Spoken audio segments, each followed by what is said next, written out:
the problems that we were concerned about back then for Ashford, Bridgepoint, and for some of the other for-profit colleges, all centered around, to a large degree, although not exclusively,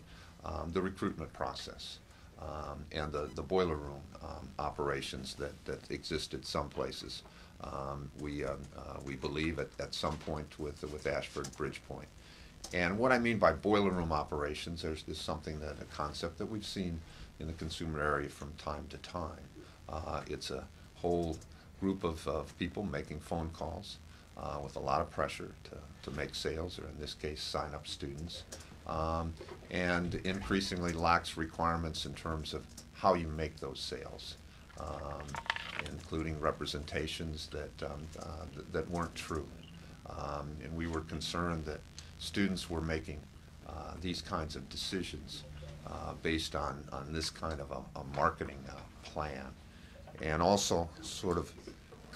increasing the concern was the concept of lead generators, that